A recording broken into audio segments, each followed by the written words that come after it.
Now at 5, is there a solution to gang violence? We're getting answers tonight after one of the most violent and deadliest shootings in Sacramento history. So what's to come in the battle after Sunday's K Street killings? CBS 13's Madisen Keavy is getting answers from an expert on how you break up gangs.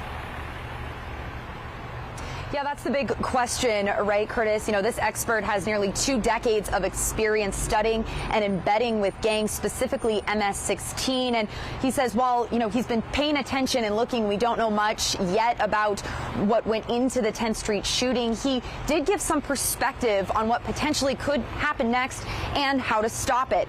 So that question on prevention, of course, something that's been asked not just to police and city leaders, but lawmakers as well. He says it's complex, of course. And of course, the other question, how to prevent loss of life or injury when it comes to gang violence. Now, the expert I'm talking about is Thomas Ward. And he says when he says it's complex, it's just because he doesn't know the specifics of what happened downtown. He says that resolution among gangs typically has to start from within. And that many times law enforcement intervening doesn't lead to long-term results, or at least conflict resolution that would prevent future crime. He says that in his research, he's found the most consistent results within gangs is coming to a drop in violence comes when former gang members who have given up criminal activity or current gang members who choose to walk away work alongside active members to make a change. That change, of course, putting down any firearms, stopping criminal activity, and recognizing that gang alliance could have a deadly end. So again, these things are complex. Motives for this particular shootout could be multiple. It might be a combination of personal beef, revenge, control of territory, and just being in the wrong place at the wrong time.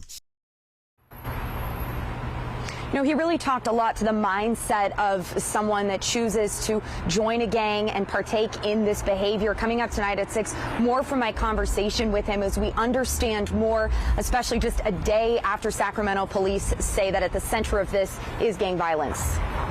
In Madison, I mean, let's just break this down a little bit. We have gang members. We have a violent confrontation. There is blood on the streets of Sacramento. Do we have any indication at this point if this is just the beginning? Can't imagine that what played out that night has just calmed what was going on between these rivals. Right, and I asked that very question, Curtis. You know, can we expect to see retaliation?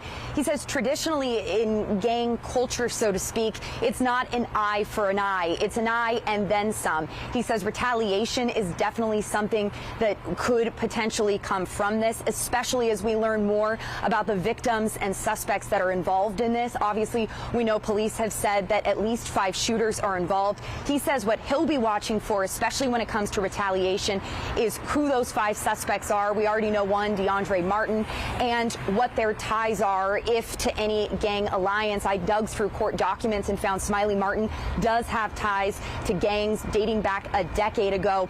I also asked that to Sacramento police yesterday. They say that they are proactively paying attention to any threats or talk of retaliation in this situation. So that is definitely on the table and something that both law makers as well as law enforcement are looking at, including this expert who knows that that would potentially be the next step.